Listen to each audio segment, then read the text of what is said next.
Hold on to your butts.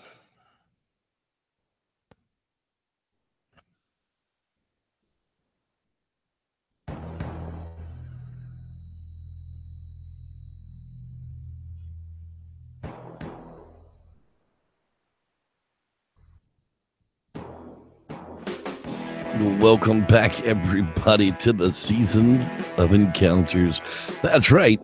The Squatchers Lounge podcast is live once again Wednesday night.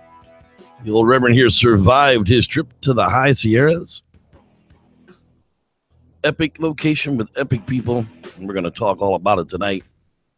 Another big announcement, along as an update from our quasi-theorist and a brand new camping tips for stupids. Tonight, we're getting it done. That's right. Oh, God, I got a frog in my throat at the beginning of the show already, but we are going to get past it. Hello, everybody. I am the Reverend Jeff Kelly, and I am so glad to be back, to be honest with you. I missed podcasting last week. I was getting ready for the trip. We left on Thursday, and we got back on Sunday, and I have just been chomping at the bit, and I've been very, very busy with the new project going online. It's just been insanely busy, but I'm so glad to be back because I'm here. You're there. This makes that whole thing super, super awesome. Hey, let's get the news out of the way real quick. Well, not real quick because it's actually part of what I wanted to talk about tonight. And here we go. All right. New scientist updates us to Homo naledi is only 250,000 years old. And here's why that matters. Well, of course, it matters because it's a paranthropus. It means that it was one of those beside human types of species, while humans would have already been on our path to become what we already are. In 2013, Lee Berger at the University of, in Johannesburg, and his colleagues made an extraordinary discovery. Deep inside a South African cave system, they found thousands of bones belonging to a brand new species of early human. And now we finally may know when this species lived and how it fits into our evolutionary tree. Bush, spiderweb. The evolutionary tree is an old kind of concept, and I wish I'd get away from it. Anyhow, by 2015, it was becoming clear that the new species, which was named Homo naledi, was unlike anything researchers had discovered before. Although parts of its skeleton looked identical to our modern human anatomy, it had some features that were strikingly primitive, including a skull that was only slightly larger than a chimpanzee.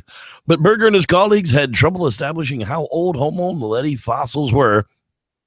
Without that piece of information, most of the research agreed that true to the significance of Homo naledi for understanding human evolution would be unclear. Guesses have varied as old as 2 million years old or as young as 100,000 years old. Well, finally the news broke that the fossils are between 300 and 200,000 years old. That's really, really young for a species that still displays primitive characteristics. And that has always been my thing. Alongside human evolution, there have been these paranthropus-type creatures. Upright walking, not so intelligent, but these guys were using fire, so they're definitely of our line and not of the chimpanzee line. But very, very interesting that all of these creatures existed together, yet for some reason today we act as though they can't or wouldn't, when it's actually the opposite. Across evolution, it's always been the truth. And now it would be false. That would be against the way nature works. So that's a really cool article. Thanks to Mr. Dean for that one.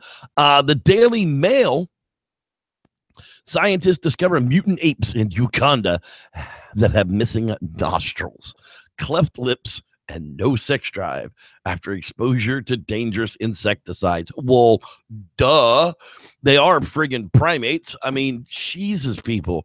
Why are you so amazed when, chimpanzees are going to end up friggin' mutated because of over amounts of dangerous insecticides used around them? Dumbasses. Scientists have found a strange group of mutant apes in Uganda who have flattened noses and abnormally small nostrils, or even no nostrils at all. Damn, that's some jacked up genes right there. Man, this stuff stinks. Well, let's just get rid of the nostrils. Yeah, that's a good idea, buddy. Next baby born, he gets half nostrils, and then the baby after that, he gets no nostrils at all. Can you imagine the DNA that's getting passed along in those lines? Unfortunately for those chimps, their DNA is now garbage. Any further breathing that they do is just going to be to succeed their line, but they are no longer of a chimpanzee line. They would be, well, I guess it would be chimpanzee, just defective. All right, let's try and clear that frog a moment and move right along. Bigfoot spotted in Pennsylvania, Culver, Pennsylvania. A man in Cambria County says he saw the creature he believes to be Bigfoot. And we've talked about Cambria County right here on the show. You can go back and search for Pennsylvania search box, and it will show you all the Pennsylvania shows that we've done so far. The 59-year-old retired man who provided a full name but opted to remain anonymous told Cryptozoology News last week that he was with his truck parking near the woods in 2014 when an animal showed up. I was going hunting. I parked the truck and saw this thing came out of the woods, he said. The Clover resident claims the bipedal creature then walked down the road as it turned its head back to look at him. It looked at me. It scared me so bad I was shaking. The man describes the animal as a black 8-foot-tall primate. He estimates it weighs about 500 pounds. Wow, that's a big boy. The sighting, he said, lasted a few minutes. The eyewitness did not present photographic evidence of the alleged. Clover is an unincorporated community with a population of about 1,000 people. So, they're pretty rural. I say rural, 1,000 people, that's pretty rural. Okay, Bigfoot sightings in Ohio. We just talked about Ohio last week, Portage County. This one here, the Ohio Grassman. That's right. If you live in Ohio, you probably think Bigfoot is the last guy you're going to see. But when you take a walk in the woods, sometimes the sightings of the elusive beast are on the rise in your state. It turns out Ohio is a favorite haunt of the big hairy guy. In fact, according to the BFRO database, Ohio trails only such notorious Bigfoot hotspots as California, Oregon, and Washington and Florida in reported sightings. Yay, we're number 5. Sorry. This might be surprising to some, but we'll see that the good reasons Bigfoot may be lurking in Ohio. Like any wild animal, Bigfoot requires food, shelter, and safety, and he's been able to find those things in an abundance in the Buckeye State. That's right. If you want to know about those places, just hit the search button again and check out Ohio, and that'll come up from Portage County. You can check out what we thought about them as well. National Geographic, this man searched for the Yeti for 60 years and then found it. He also stumbled upon what he calls the greatest wilderness on the planet. In 1951, British explorer Eric Shipton, looking for an alternative route up Mount Everest, found a footprint that appeared to be hominid. He took a picture, and the mystery of the Yeti, a Sherpa word for wild man, cast a spell over the world. Daniel Taylor, author of The Yeti, The Ecology of a Mystery, has been searching for signs of this abominable snowman in the high Himalayas since he was a child. West Virginia Taylor explained that he thinks made the human-like footprints and how his search eventually led to the creation of the national park, and why in an age where have become disconnected from nature, we have a deep need to believe in mysteries. That's right. This is a really good article. I will send you the link to this one. Feel free to contact me. I keep all of these links for a week. I'm kind of excited about some other things, so we're going to move right along from this one, but it was a good read. All right. CliffBarackman, of course.com is one of my favorite places to go read a Bigfoot blog, people, because this dude, he goes out there and does it, and I love Cliff for it, and he's a really nice guy, and, if you get a chance, to support him. Blueberry Bog Knox. The article was posted on the 16th of August. Apparently, there were some investigators out in the Blueberry Bog, is one of the best Bigfooting locations that around Mount Hood National Forest. A number of researchers and a dozen more Sasquatch encounters have occurred here, most of them from Knox, but there have also been camp visitations, whoops, long calls, and gifting interactions reported by some of the researchers. No sightings have yet occurred, but there is also no reports from here of any of the online databases, nor any book that they have ever read. It seems like it's a good spot. Apparently they were out there camping, and there's actually some audio that goes along with this article, and I'd rather you go out there to the article and listen to the Knox, because they actually come off of Cliff's North American Bigfoot SoundCloud account. The site is definitely wild, and go check it out. cliffbarackman.com. All right, speaking of other things I want you to go out and check out on the web, the first one is up tonight, is Huck Outdoors. This guy was with us up in the Sierras, and all of them, the entire group that was up there with me was fantastic. This is one of the featured YouTube channels that was out. I'd love to see you guys go out and subscribe to this channel. You can search for Huck Outdoors in the search box. It comes up. I'd love to see this thing hit 1,000 subscribers sometime this week. That would be fantastic if my guys would actually, if you watch the show. Besides that, they're fantastic videos. These people go to badass places and do badass things, like Bigfoot in the Sierras with Justin Mejia and Jeffrey Kelly. Imagine that. Yeah, Jason was a real cool cat to be with. They all were, as well as the Pharaoh channel. He's also a hiker, gold miner, gold mines, all kind of crazy stuff. He's part of the group. Video over there, Dead Bigfoot 7 years later in the Sierra Kills with Justin, and they all went and visited the kill site, and they did all of that. And if you really want to get a good idea of what went on this past weekend, go watch most of those videos. You're going to spend like an hour of your time. And the guys are fun. They really are. They know what they're doing when they're making videos. If you like Survivor Man type of stuff, then these guys know what they're doing, and their future stuff will really come out nice. He's got 16,000 subscribers, but again, I'd love to see 100 of you guys go out there and subscribe to this, because he's a fantastic. I'd love to see 10,000 of you go out there and subscribe to this, but it's all a lot of fun stuff. They stopped at the Kentucky mine on the way home. Do that trip. I was ready to be out of the elevation. That's for sure. But these are fantastic channels with a lot of good content on them, and I hope they grow and succeed tremendously. Okay, so that puts us through the news, and let's go ahead and talk about what went up there. So basically, we drove up to the high Sierras in the Plumas National Forest. We were basically camped between Haskell Peak and Mills Peak. That's a lot of territory. I'm just going to leave it generic at that, because where we were specifically, you can look up. It's not a secret place. It's a cultural site. You'll see the pictures here in just a moment. As a matter of fact, let me go ahead and bring those up while we're talking about it, so that it'll help remind me as to what went on up there at camp. Let me give a big shout out to Alan, Jason, Chris, Louis, sorry, Monica, Dwayne, and of course Justin was up there with as well. The group from Southern California was a tremendous thrill to be around. They really were, and man, they covered the distance. I mean, they went looking for tracks, and they went looking for everything and anything. I mean, they were just down to go, and I don't know how many miles they put on them, but it was not as much as they usually do. Way to shame me for that, but as they said, but they put on dozens and dozens of miles every day, and that was really cool to see here. Let me go ahead and bring these pictures up for you. That's not what I wanted to do. I wanted to share over here. There we go. And that was basically base camp. There's my hammock. There's our tent. There's one of the cabins that's back there in the background. A couple of these guys are all backpackers, so they all have those tiny little camps.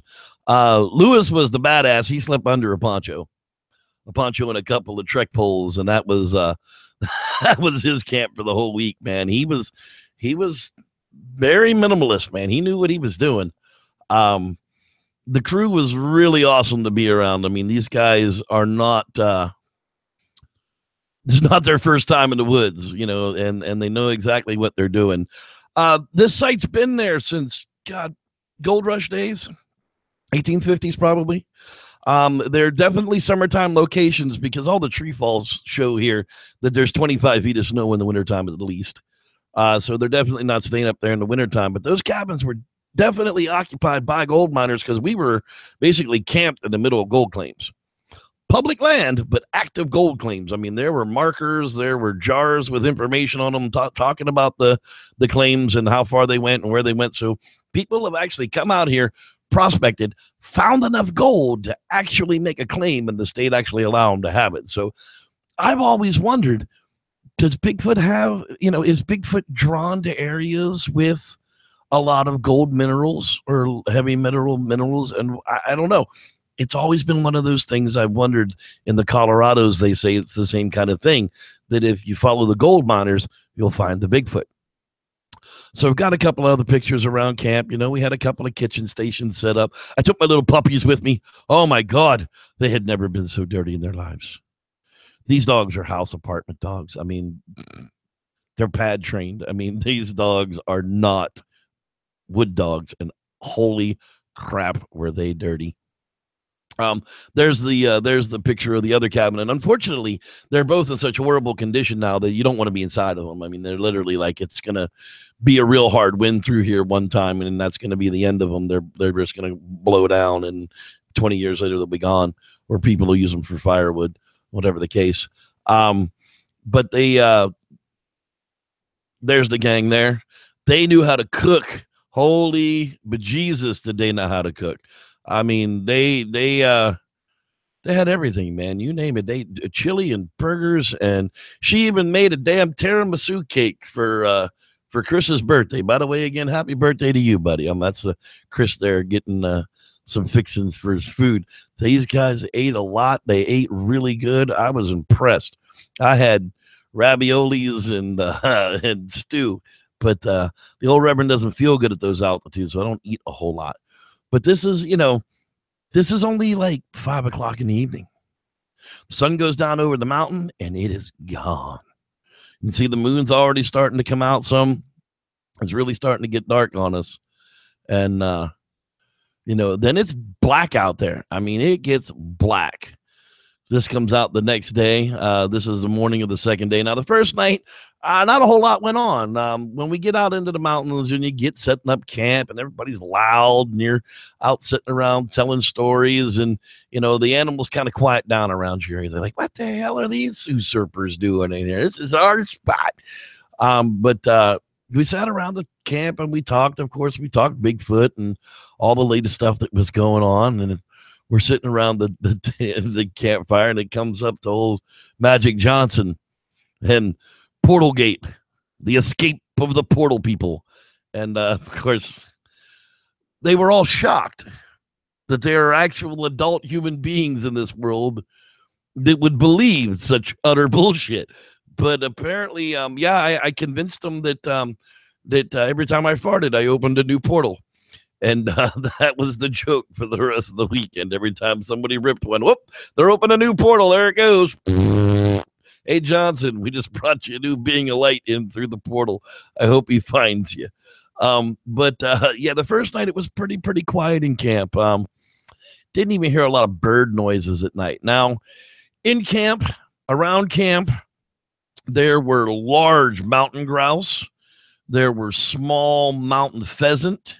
Lots of rodent. I saw chipmunk, ground squirrel, couple of rock squirrels.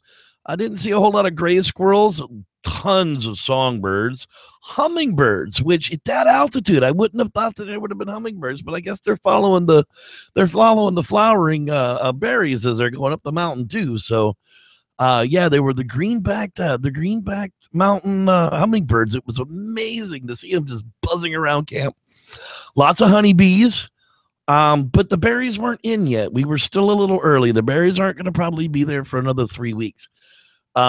The deer weren't really in. Now up above us there was water. There was a creek that was still running, and it ran down on the other side of camp. Let me see if I can get there's some of the results of the flowers that were because of the water.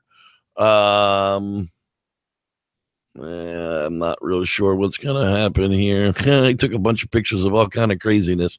The fact that everything was green was a real surprise.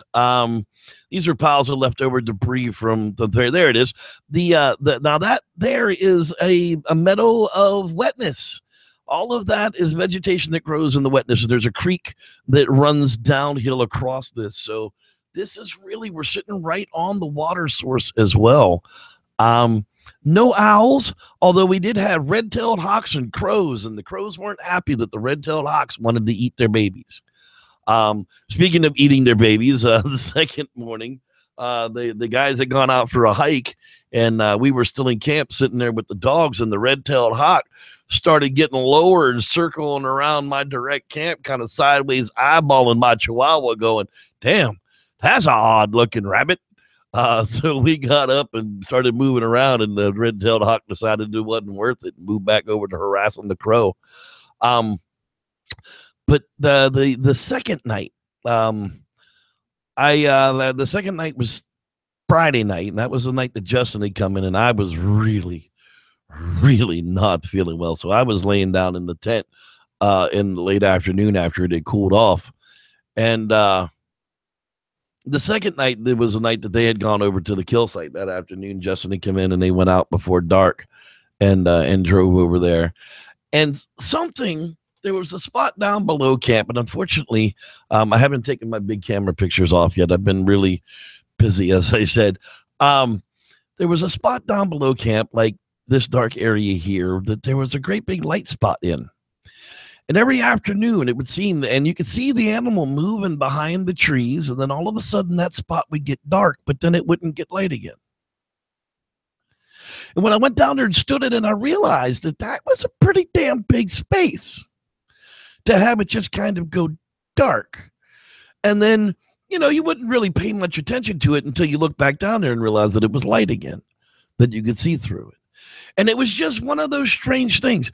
It happened at like 11:30 on the second morning, or the first morning. And it happened again at like 1:30 the day after. And I wasn't the only one that noticed it happening. It was just it could have been a bear. It could have been a big deer. I don't know. I'm not saying what it was. I'm just saying that every afternoon something was using a trail over there, and it would just kind of darken that spot. There might have been something there to eat, whatever the case. Like I said, in the altitude, I don't do well, and that was about 190 yards away, and I would have made it about halfway there before I'd had to sit down for an hour. It was really bad this trip because I hadn't been up there in 16 months. So, it was one of those times that I wanted to be there and I wanted the Bigfoot, but I just wasn't in any shape to do it. So I took my time and I stayed in camp and I stayed healthy and I let other people do it for me. And the gang was a tremendous help with all of that. They really covered all the trails around camp. They looked for tracks, they looked for bones, they looked for kills. And watch the videos. I'm telling you, you're going to spend an hour of time. You're going to see what they actually found around camp. Hardcore evidence over the entire weekend.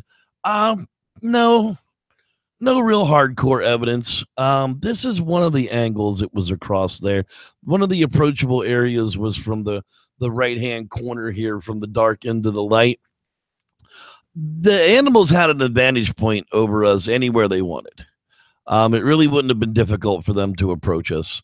As you can see where all of our stuff is, we're out in the open. We wanted the animals to see us, be interested, and come down. Hey, there you go.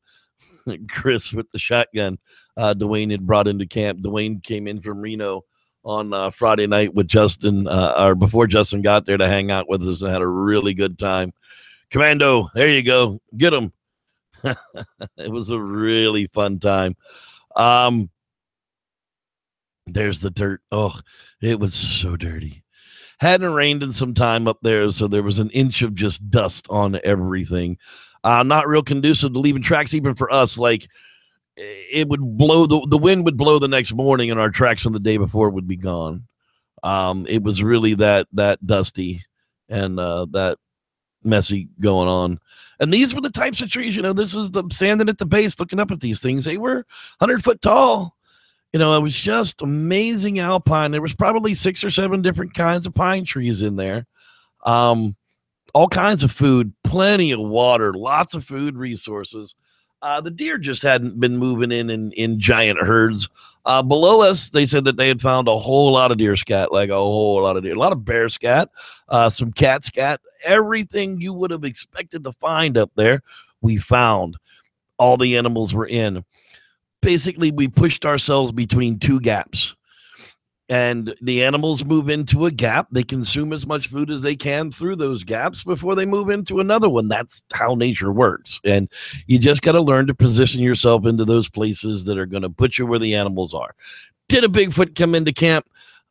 I wouldn't say no, but I can't say yes because we don't have any evidence to it. And we all slept. And the last night, everybody was down early because we were wiped out.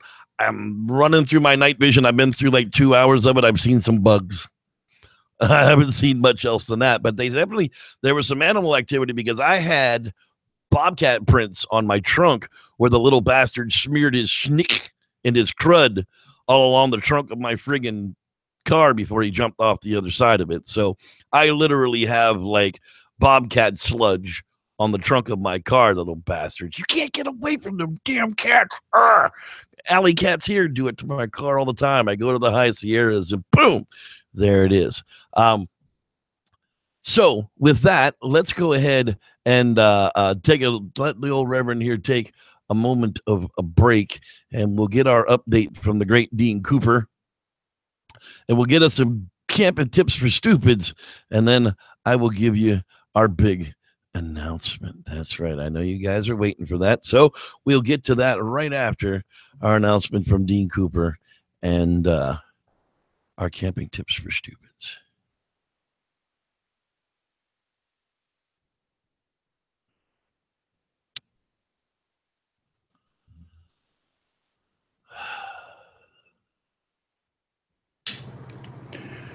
Well, it's been 3 weeks since I've done a quasi-theory for the show. Usually I've had a mediocre excuse. This time I got a good one. Jeff, I apologize for getting a sore throat. I apologize to my audience for getting a sore throat. I just got to find out who gave me the sore throat. You got to go now. I'll have a real one next week, I hope, as long as my tongue don't get cut out. I totally get it. We appreciate it, Dean, and we hope that you feel better very, very soon. For sure. It's been a few weeks since we've had a new quasi theory, but he definitely wants to stay with it. So I was hoping it wasn't a Dear John letter. I told him that. He was like, oh no, I'd never give you a Dear John letter. I'd tell you to go screw yourself in person. That's the way I like it. That's right. That's the kind of people I want to hang out with. You don't like me anymore? Tell me to go screw myself. That's fine. Don't do it behind my back. Speaking of doing it behind your back, camping tips for stupids. Tip number 47. Lots of people go camping to get out of the city, to get away from it all, to return to nature and practice their crapping in the woods skills. But some of you people out there like to kick it up a notch and go and look for Bigfoot and call it squatching. Well, I call it risking becoming Bigfoot's scout on the trail. And if what they say is true, and Bigfoots are omnivores, then they'll eat your millennial liberal vegan ass too.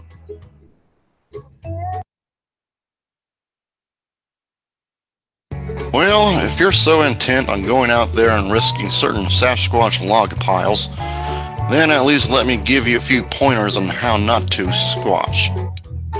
Yeah, I could tell you how to squatch properly, but it wouldn't be as funny. So here it goes.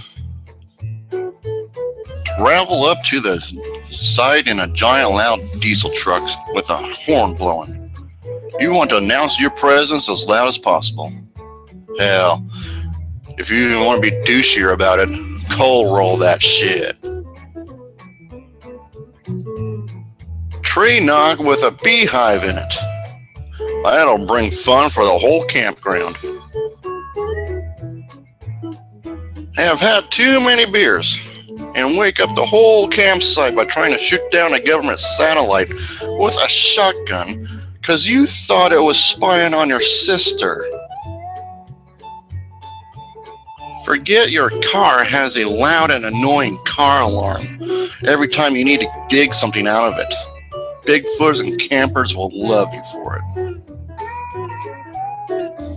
hook up a 1,000,000 candle power floodlight to a motion sensor at camp that is so sensitive that it keeps picking up passing bats. Strobe light party.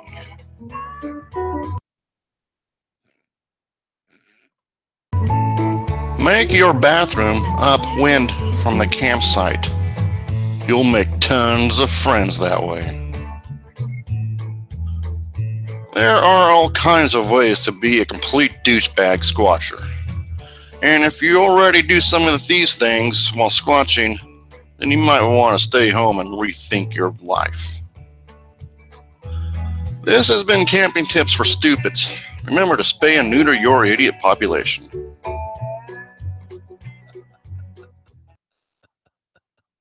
Well, there you have it, people. To squatch or not to squatch, don't be a douchebag. Thank you, Jevin. I appreciate that very, very much. Okay, let's say hello to everybody out there in internet lands, because there's a whole crap ton of people out there tonight. Let's see who's out here live. I know there's a whole bunch of people, so let's get up to the top and start bringing them on down. Okay, Robbles, how you doing, man? Rob Robbles. I want to make it Rob. There's, of course, our Starshine. She's swinging that wrench. Dean Cooper, our quasi-theorist with the super throat. Natalie Smith, she's hanging out tonight. You know, her phone always gets hot and overheats. You know, I wonder why that is. Hey there, girl. Let's see here. Sorry. Jeremy Harrison was in the house. Rod Dupree, man, we missed you at camp, but May is coming soon, and I have a big announcement about that we're going to talk about. Let's see here. Rod Dupree is always in the place to be with a hey, Gin, how you doing, man? Let's see here. Don't change your name at this point either, because it wouldn't be anywhere near as funny. Now, batting third, playing center field, Mr. Kurt Harris. How you doing there, pal?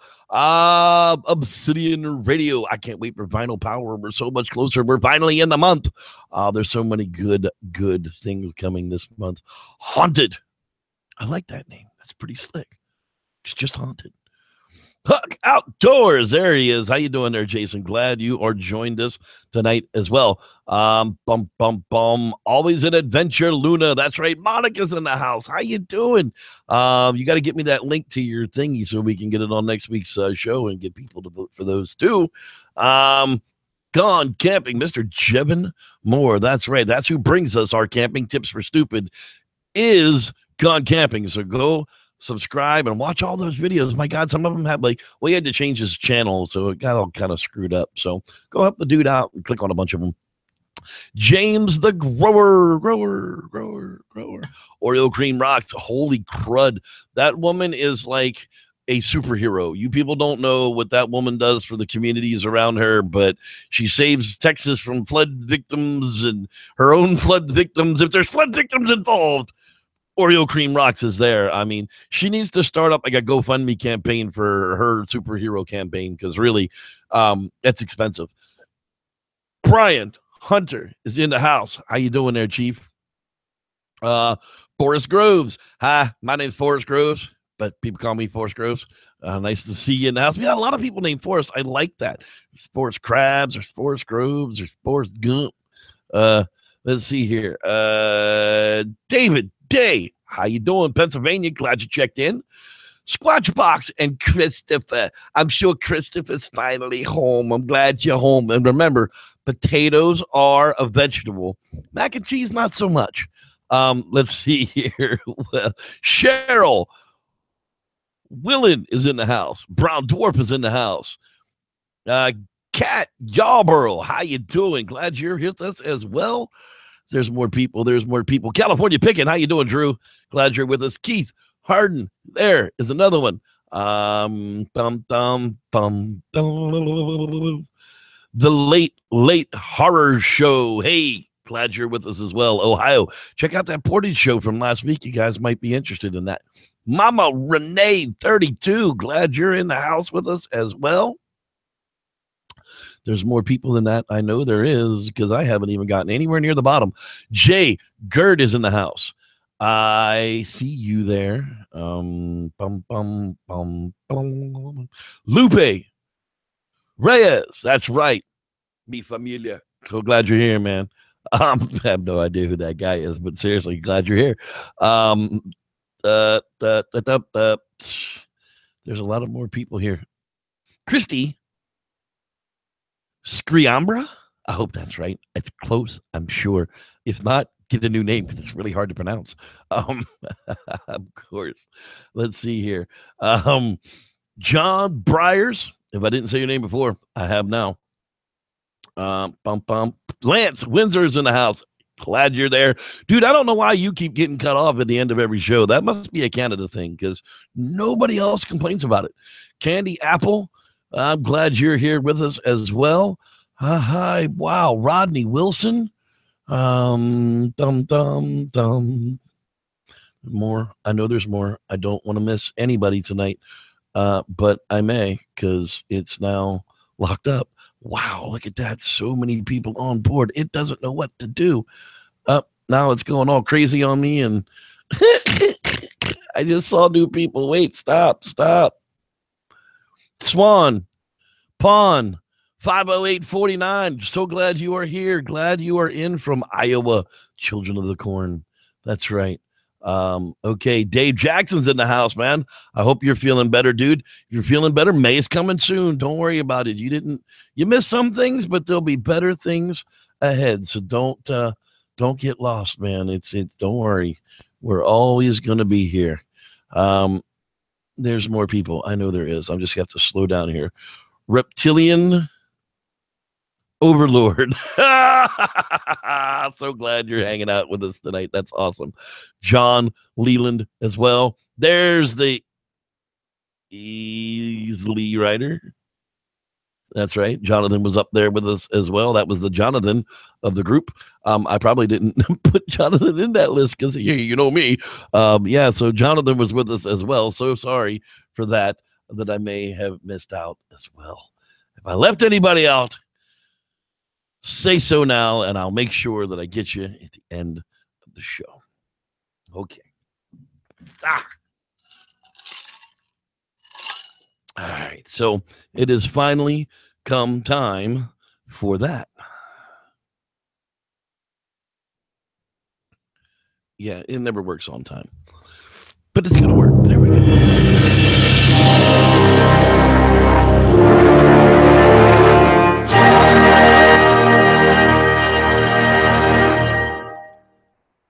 It is now official. The El Dorado Bigfoot Watch has been officially formed and sanctioned. It is going to be a wildlife study of the unlogged canyon system in and around El Dorado County, California. Exactly where we're going to be talking about tonight, and it's going to be headed by yours truly. That's right. I'm going to get us a bunch of game cams, and we are going to start a wildlife study in those unlogged areas where these reports are coming from. I've done a lot of actual research on this county ahead of time, and it's literally to camp is 60 minutes out my front door. I can walk out my front door in less than an hour's time, be setting up my tent. So I'm going to be spending a whole lot of time in this place from this point forward. One, I don't do well in the altitude. I never really have anything over 5,000 feet, and I don't feel well, which makes me very less effective than what I did. That's why I concentrated on audio and as far as the technical side of evidence collection and revealing. So that's what I had done. Now I'm going to move on to something a little bit more interesting. I mean, I've learned from the Bluff Creek Project of what kind of how they've got their system going. And, I want to do things differently. Nobody's really taking a direct eye on El Dorado County. And that's exactly why we're going to start with it. The fans of the podcast are going to be able to support us through, small donations. I mean, we're not even going to be looking for $300 to set up a camera. No, we're talking about less than $50 is going to set up a game cam in this project. So there's going to be some opportunities for some shirt campaigns. I'm working a deal right now that's going to go on with some of those things. So you're going to get something for your money. It's not just a matter of throwing your money at something. So I appreciate you guys. I've been hounded for a lot. Can I send you some donations? Can I support you in some way? Well, you're going to be able to support the El Dorado Bigfoot Watch, and you're going to be able to be friends of the El Dorado Bigfoot Watch. You're going to be able to be members of the El Dorado Bigfoot Watch. But all of that stuff is still going to be revealed right here, free on the air. None of it's going to go behind some kind of a crazy subscription wall. None of that stuff is going to be done behind the scenes. It's all going to be open source. I want everybody out there to see what's going on. If you sponsor a camera, you're going to get the results of your camera before anybody else. Squatchitall.blogspot.com is going to be the home of the El Dorado Bigfoot Watch. There's going to be weekly updates there, if not daily updates from site, depending on what the actual internet connection is going to be in some of the locations I'm in. The guys that went with me this last trip understand the kind of locations that I'm looking for to get off of grid. We basically went 20 miles from any real town, 8 miles from any real outpost, and then 3 miles on dirt to any real road. And those are the types of locations you can get into into the El Dorado locations to be able to set up on these canyons that have never been logged. And I'm going to set up large vantage point cameras. I'm not really looking to get a whole lot of pictures of things up close at first. I want to do large vantage points so that we can just see that there's animals moving through there. If I can't get a picture of a cat from a long distance away, then there probably isn't any cats going through there. So that's the kind of thing we're going to look at at first. We're going to look for tracks. We're going to put cameras on tracks, and then we're going to see what makes those tracks. In the ultimate goal, we're looking for large mammals on camera, with the final goal is to hopefully have a picture of a Bigfoot in the end. Do I think the game cams chase Bigfoot off? Absolutely not. I think we have a postage stamp of the forest actually covered in game cams, and none of them are actually covered in any real kind of plan or reason, other than a couple of projects, and this is going to be one of them. So I really look forward to giving you a whole lot more information with that. We're actually looking at this Saturday to going down to the National Forest to around the new location base camp. When we have large-scale campouts for everybody, there is a large-scale campground there that has facilities. It has water. I believe it has electricity. We're going to go check this out this weekend, and it's up to 50 campers. And if we have more than 50 campers coming in, it can be up to 75. So for a lot of people that didn't come in because we were so wild, we can still have a base camp with facilities and be comfortable. Fishing is amazing there. Large rainbows, large spotted trout in the lake is stocked every single year. A weekend out-of-state fishing permit is not a fortune. And, and I'm looking for people right here in the Sacramento area that want to be hands-on and let's go camping. So if you want to do that, email me at sloungepodcast@gmail.com. Catch me on Facebook, send me a message, and, I'll get you signed up for the El Dorado Bigfoot Watch, which costs absolutely nothing. If you want to contribute your time, your effort, something to the watch, contact me and we'll get you on board and we'll see how everything turns out from there. This is not a money-making venture at all, but I am looking for it to be publicly funded in the end. So we'll see where everything goes from there. But the El Dorado Bigfoot Watch is me, man. We're going to be out there. We're going to be in the forest. We're going to be doing investigations. We're going to be doing track casting lessons. We're going to be doing survival camping lessons. We're going to be doing a lot of different things that are going to be involved with the El Dorado Bigfoot Watch. So we're looking, instead of having just the one public thing a year, having 3 public things a year. And in the end, it's really not going to be any more costly than what it was to go up into the forest where we were. So with all of that, the El Dorado Bigfoot Watch is now born, and we're going to have a plan. We're going to have a focus, and hopefully we're going to find some answers to go along with what we're talking about tonight. That's right. It's going to be a long episode, but what do I care? It is El Dorado County, California. Let me go ahead and bring up the map, because I didn't earlier, and I'm going to regret it now. It literally has more reported BFRO official Bigfoot reports than any of the other counties that are right close to me, including where I just was. But due to the events of what happened in the Plumas National Forest,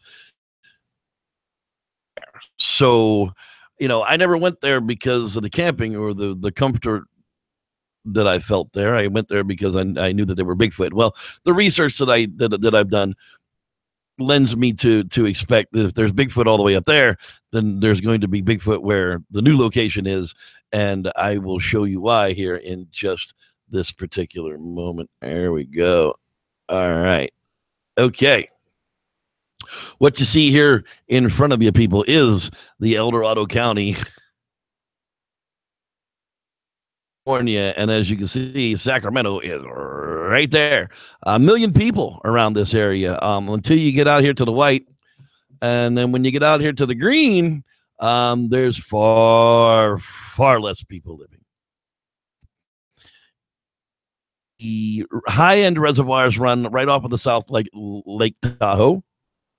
Lake Tahoe and Tahoe City is all of the ski ventures, so that's still way above the snow line. Olympic Valley is also through the snow line, and basically you really don't get below the snow line until you get it down here into the El Dorado around 5,000 feet. So basically anything out of the Alpine that's way up here, and the further north you go, the higher the elevation actually is through Tahoe. There's Sierra City, where we were just at this last week. This gets into the 7,000 to 6,000 feet. You really don't even get below that until you get out here into the flat valleys, as we found out coming down 80. And out here in El Dorado is just about 4,400 feet. And if I'm not mistaken, one of these two is what I'm looking for. Is it this one?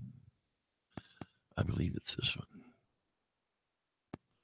Yes, it's this one. This one here is the Stumpy Meadows. Used to be a meadow until they dammed it up and flooded everything, and now it is a giant. And a lot of the sightings actually come from around this area tonight. Where we were in the high Sierras at 7,000 feet to this location, to this Stumpy Meadows Lake itself, is only 58 miles as the crow flies. Bigfoot up there, they can walk down here to the Stumpy Meadows when it doesn't snow in the wintertime. If that's the case, that the animals are migrating this far south, then a lot of them aren't ever migrating at all. The reason some of them probably go to the high Sierras is to get away from the animals that are down here. Just like anything else, you're going to have male clashes more and more, probably in the wintertime at these lower locations. So it's going to be interesting. I've always wondered, the question has always been, where do these Bigfoot go in the wintertime? Well, I think I've answered that question. All of the high alpine lakes around this location, which is Ice House and the other one here in Tahoe, actually all pour downhill the Rubicon River directly into Stumpy Meadows. All of this is still in the snow line. These are not. So this is basically the type of territory that we're going to be looking into here in the future. Let's take a listen to the official reports that came out of this area. All right. 1983 was recalled, though, in 2003, wintertime, January, near Highway 50. The closest town is Myers. There was a huge mudslide on the South River side of Highway 50. I remember because I had to turn around and go back up to Tahoe. The lake, Highway 80, and take Highway 80 back to the Bay Area. We were among the first to the slide area and got out of our truck to look. It was early evening, and I saw a huge bipedal creature on the slide side of the river. It was on the Tahoe east side of the slide as we were. It was high on the hill and also appeared to be regarding the slide. I saw it for about 15 seconds when it ambled up the hill and then out of sight. I have seen many a bear, and this weren't no bear. A bear might rear up, but aside from the circus bears, I've never seen any walk like that for any length.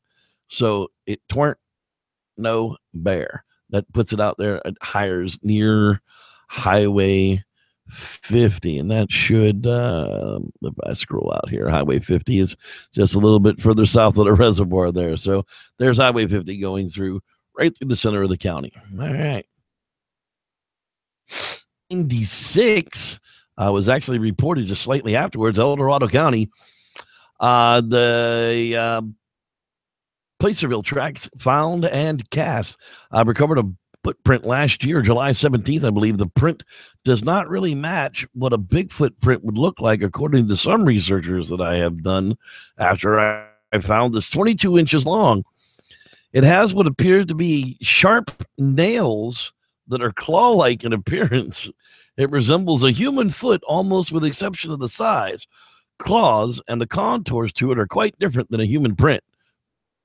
I found the print near a small stream about 10 miles north. Well, if it's got sharp claws and it looks like it's a double bear print. Sorry, folks. Summertime, the year 2000. In the year 2000, the Desolation Wilderness, hikers see a creature in the Desolation Wilderness. I believe I may have written a campfire story about this one. Me and my friend are hiking through the Sierra Nevada mountains until we heard a walking through the bush. I wasn't sure what it was, but when I looked to my left, I saw this big, hairy creature. It smelled as a garbage can. It had yellow eyes and was walking away. It had yellow eyes if it was walking away. Anyhow, I tried to get a picture, but it was moving in and out of the trees. Later on in the night, we heard a moving noise outside. My friend said it was a deer, but I think it was the creature. It was about 1 p.m. and it was raining. Snow was on the ground.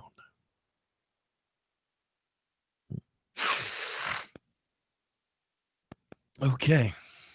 Summertime, July 2003. Couple have a night sighting near Lake Tahoe. Again, riding out on Highway 50, the upper Truckee River. My wife and my 2 children and I were driving on Highway 50 westbound, leaving South Lake Tahoe at 9:55 p.m. We just passed the agricultural inspection station in the town of Myers, California, when both my wife and I simultaneously saw a large animal crossing the road about 100 yards in front of us. I thought it was a bear, but I wasn't sure, so I asked my wife. Her response was most unusual. She said she saw it walking on 2 legs and that it looked like a monkey, about 5.5 feet tall with light brown fur. She has better eyesight than me, so I questioned her further. What else did you notice? She said that it had walked rather slowly across the road and that it was definitely an animal, not a monkey, and walked like a monkey would. It disappeared into the trees before we could get close enough for a better look. I wanted to turn around and look some more, but my wife didn't want to, so we kept driving. That's when I had a chance to question her more.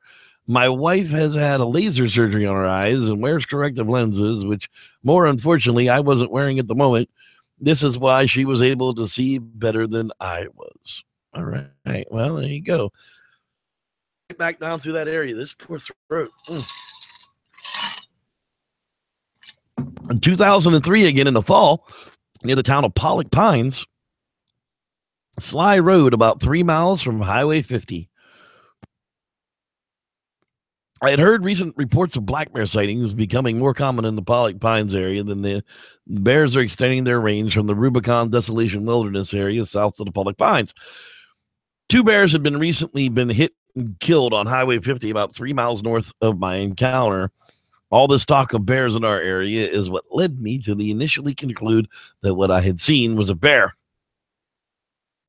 Approximately 5:30, sometime in the early fall, I was traveling northbound about 45 miles per hour on Sly Park Road, heading towards Highway 50. It was almost completely dark there, and there was some light starting to become visible. There were no other vehicles. I rounded a sharp corner to the left going downhill when my high beams hit a large animal on the left side of the road. It was standing on 2 legs and was facing to the left. It appeared to be grabbing at something in the trees in the front of a residence. As soon as my lights hit the animal, it turned 180 degrees to its right in a twisting motion, going down on all 4s and then proceeding to run on all 4s to the other side of the road. The right side of the road had thick brush, which at the time appeared to be 3 feet tall. The right side of the road also opened into thick forest land. Upon first seeing the animal, I slowed down to about 25 to be sure that this large bear got across the road without me hitting it. As I drove past the location where the animal had entered the brush, I looked out the passenger window, and to my surprise, I saw its face in the brush looking right into the window only a few feet away. I saw a large reddish brown eyes, a large brown head, and dull black, not shiny, area that would have been the nose. It did not see ears since it was looking straight on. I was able to discern a flat, pronounced snout. In retrospect, the face appeared to be convey of any emotion, look of concern, or panic. Wow, that's a lot of detail that comes into that one as well. A year later, 2004, a couple has an early evening encounter near Stumpy Meadows Reservoir. I went fishing with my girlfriend at Stumpy Meadows last winter. We had been up there about 5 days out of the week. Early in the morning, we would arrive to get the line in the water as much as possible. The rest of the time, I would be looking for gold. We mostly stuck around the dam and the spillway. My gold fever and wanting to catch a trout with my fly pole got me to wander down along the spillway. The whole time, I couldn't shake the bad feeling I had. Well, we had. It was the hair on the back of your neck, like you were being watched feeling. I was at the very bottom of the spillway in the middle of the stream, standing on a rock fishing. My girlfriend was about 20 feet away panning. She said something about getting out of here, something that's watching us. I told her I was catching it for a while now, too. So we climbed out of our little spot and onto the service road that ran along the spillway. The whole time, rubbernecking left and right, especially behind us. Something was putting the creep on us, and it was getting closer. We were walking as fast as we could without running or looking like you were scaredish. But we both knew if one or the other broke and made for the car, you might be last. So we held our ground and walked as casually as could be. I informed her that something was up on the other side of the spillway the whole time we were there watching us, and it kept pace with us as we made our way up the steep road. The thing behind us came from down below us and the same side of the stream, and it was following just far enough not to be seen. We would stop, it would stop. I'm a Native American from Auburn, and some of my relatives live in the foothills, and I've spent many times with my cousins hunting through hills. I've been followed by mountain cats a couple of times, so I know the experience, and this has been the same type of a case. Wow, that's kind of creepy. Something's following you along the Stumpy Meadows Reservoir there, and it could be a Bigfoot. Yeah. Backpackers moonlit encounter near the trail from Wrights Lake to the Enchanted Pools. Ooh, the Enchanted Pools. This is a really long one, and my voice isn't going to hack it, so we'll save this because there's a lot more to El Dorado. We're going to skip that one, and we'll come back to that one on the next episode of El Dorado, I promise. Fisherman has an evening encounter with 2 upright figures near Stumpy Meadows Lake. Imagine that. This one I do want to tell. After fishing a small stream off Lake House Road and driving back on Wentworth Springs just past Stumpy Meadows Campground, I stopped at the overflow concrete runway on the dam. I looked to my left at the lake area that is roped off for the runway. It was just starting to get dark between 8:30 and 8:45. I checked my watch after the incident. I felt the urge to put my cordless spotlight on and look to my right down the concrete runway, giving it a quick glance. My urge told me to look to the left into the trees. That's when I saw a pair of the biggest red eyes glowing back at me that I have ever seen. We watched each other over 2 minutes, and then it moved sideways, and it was at this time I could see the outline in the fading light. It was standing upright as it moved behind a tree. And when it moved, there was another pair of red glowing eyes, but much smaller. I must rephrase and say shorter than the original outline. He also noticed that no one anywhere roads or around the lake the whole time. I had passed Stumpy Meadows about 3 p.m. earlier that day, and I was almost to Georgetown that evening. So there you have it. Another one right there around Stumpy Meadows. And 2 campers take photos of what they say seen in the trees in the El Dorado National Forest. Sometime in the night, probably 1 to 4 a.m., my girlfriend woke me up saying she heard someone jumping into the river about 50 feet away. It sounded like the person's legs were sloshing against the water, the way it would sound if you were walking fast through the thigh-deep water.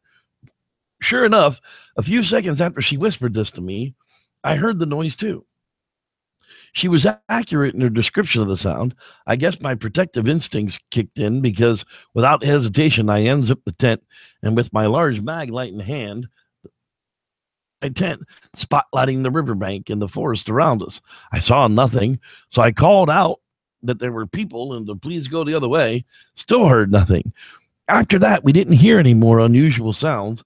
What struck me as odd was why anyone would be walking in freezing cold, likely glacier runoff water in the dark morning hours, not anywhere near the trails and not anywhere near the roads. We had to hike to this spot. It's a mile to our car down a very steep, heavily forested hillside full of underbrush. This is the spot was so hard to find, and it wasn't an accidental find, and that's why it stays secluded. Wow, that's pretty slick too. Hey, baby, let's go camping till Bigfoot shows up. Everybody wants to go Bigfooting until it's time to go Bigfooting.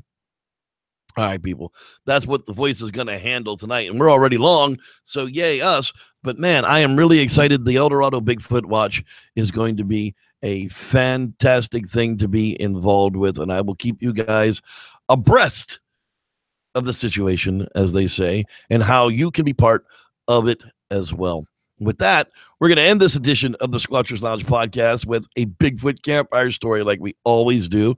This one is from our new editions from Volume 3, Paiute Indian Braves Encounter Bigfoot, right near where we're talking about. So this comes right out of the El Dorado National Forest. And with that, everybody, thank you so much for being here. I'm glad you're going to be here. Come back and join us Wednesday night, 8 p.m. live. Catch the archive, share it with your friends. Join us on Facebook.com/groups/SLounge. That's the group. Facebook.com/SLounge podcast. That's the page. Huck Outdoors, Pharaoh, Luna's channel. Get them all. Sign up for them. Ring the little bells and have a wonderful night. May the Squatch be with you.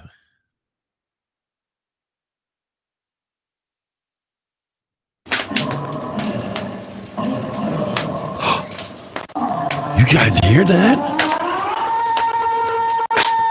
I don't know about Dan you, Hode, but I'm pretty sure that's a Bigfoot. Jessica, let me tell you a story. Most of the northern Sierras are long known for their deer and bear hunting grounds. Even for the Paiute tribes of California, the Mikiwa Braves would build pole-lined wikis for the hunting season and hunt clear into the 8,000-foot herds. It was known that the Pahizoho, or Bigfoot, roamed these lands late into the season, as they were here for the same reason we were: food. The general thought was that the Bigfoot were fattening up for the winter and were just to be left alone. While none of the Braves in this camp had ever seen the Pahizoho, the stories of those that have were widely told, and it wasn't until Little Wing was out much later than he should have been that all of that changed. Screaming Rooster came to the butcher pit and asked if anyone had seen the young brave, as he should have been back before nightfall. The Pahizoho was known to roam the high peaks here, and this year the deer were so lean that we had to venture much higher than years before. Rooster instantly gathered his things as no one had seen the young brave. He asked myself, Broken Antler, and Three Paws to come with him in search. We took the now well-worn paths into the hunting grounds, as that is where Little Wing should have been returning from, with fresh kills for us to butcher. Deer camps were much like a production line between the hunters, butchers, and the main camp. After the deer were processed, the skins, meat, organs, and tendons would be transported by horse sled back from the hunting grounds to the tribal valley village, a trip that regularly takes 1 day in and 1 day back. Many times the fresh blood of the deer kills will attract a bear or a mountain lion, and it'll spook the horses, causing a brave to have to walk back to camp. So that was the course we set on. With the moon at full beam, the mountainside was lit up almost as if it were daytime. The high evergreen trees towered high above us, blocking the sky like the passing clouds during the day. And the dusty, rocky trails were so dry that it would create a dust trail that anyone could follow, as the rains had not fallen in many moons now. It was about 30 minutes into the ride when we spotted the first horse. It was Little Wing's pack horse, still loaded with the deer bodies tied to its back. Three Paws grabbed the pony and tied it up to a nearby tree so we could continue to look for Little Wing. We continued into the night, now more worried than ever. A light fog now started to set in, making things on the ground much harder to see. After another 20 or 30 minutes passed, we saw Little Wing's horse in the distance. Rooster launched his pony into a full run and hopped off at Little Wing's pony's side, and then began screaming and wailing in horror. As we approached, we could see him holding Little Wing in his arms, plainly dead. And as we got closer, it looked as if he had been eaten upon. Whatever had attacked Little Wing was clearly not any normal animal we encounter. The bite marks looked nearly human, yet far too big to be any man's. It had broken his neck in the battle, and at some point began to feast upon his flesh. What type of broken, vile creature would do such a thing? None of this made any sense to any of us, but for now, we had to return Little Wing to camp and make the proper arrangements. We helped Rooster onto his pony and sat Little Wing in front of him as Three Paws grabbed the last missing pony, and we all headed back to camp. As we had passed the place where we had tied the pony up with the deer bodies on it, it was now down on its side and heavy labored breathing, all tangled in the ropes that the deer bodies were completely gone. The ropes discarded, not ripped apart, but actually untied, and now all around the horse's legs.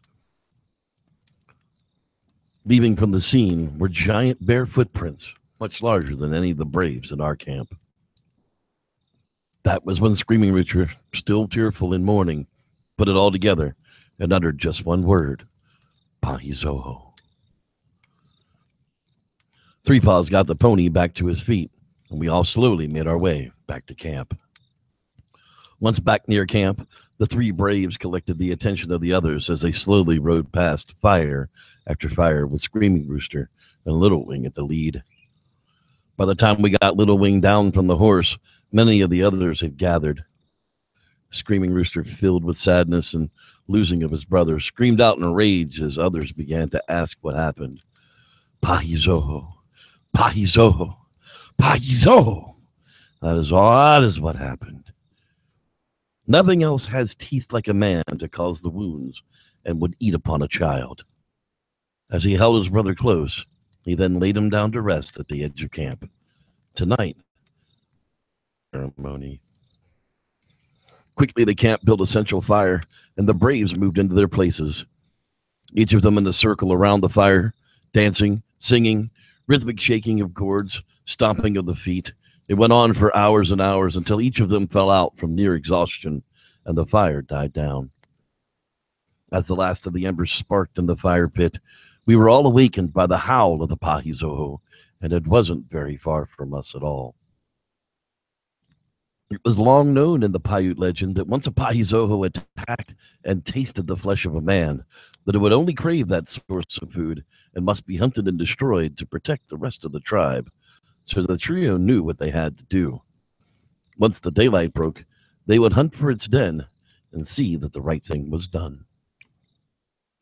At daybreak, Screaming Rooster, Three Paw, and I quickly gathered our war gear, and 2 others joined us from another camp. Silver Pony and Black Snake were cousins to Little Wing and would hear no more of being left behind on this needed hunt. Other parties broke up into small groups and began to cover the mountainside in search of the Pahizoho that killed Little Wing.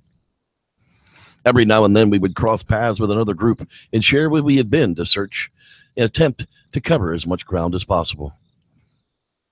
It wasn't until we arrived near the caves and the rock crops that we began to smell it.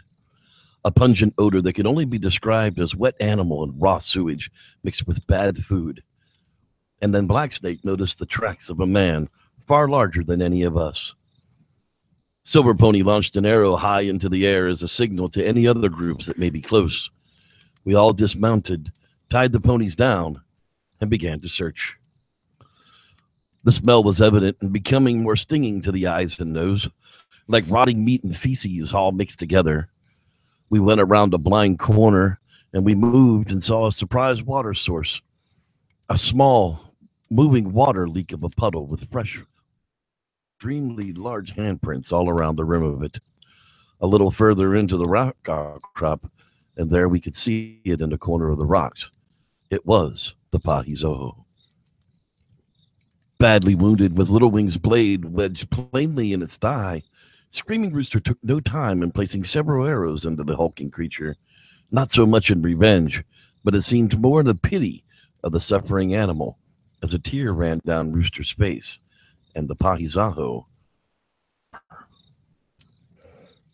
The men drove the creature from its death location out onto the open as other groups of hunters arrived. Little Wing's blade was thrust so hard into the beast's thigh that it went clear through the bone. Screaming Rooster forced the blade from the creature's leg so hard that you could hear the bone break, and then he collected his arrows and placed the creature's eyes at rest. Upon looking at what appeared to be more man than beast, it was covered in hair from head to toe, nearly all the same length. A large rounded head sloping backwards with a large ridge above its eyes. The arms longer than a man's through the elbow, hung strangely to the knee, and legs more like a man's than any other creature, seemed muscular and strong, made more for walking than running. The jaw somewhat low on the skull and was full of teeth larger and wider than ours, but built for eating vegetation as much as meat. Not what we expected at all. Laying there at peace, we could see why they were looked upon as a lost tribe. It seemed that they were almost nearly men. Nearly. Rooster then bent down and cut a finger from the beast and strung it through a rawhide line and tied it around his neck. Not really knowing what to do next for the creature, the men gathered some rocks in a circle and piled a fire tall without lighting it, a symbol of their respect of its passing. The braves mounted their ponies and followed Screaming Rooster back to camp. As they rode the trail back, they began to realize that this path was the exact trailhead where they had found Little Wing the night before. It was just a chance meeting with a very bad ending. Throughout the entire tribe, all of the braves who could remember actually seeing a Pahizoho, this was the only encounter where somebody had actually been attacked. Good or bad, at least we know this one won't attack anyone else in the tribe. Screaming Rooster, Silver Pony, Black Snake, and I gathered up our things at camp and brought Little Wing, now wrapped in a blanket, back down the mountain to the tribe's home in the valley to join the family in the crying ceremony that would last for 3 days and 3 nights in celebration of Little Wing's life, while others on the mountain would do the same.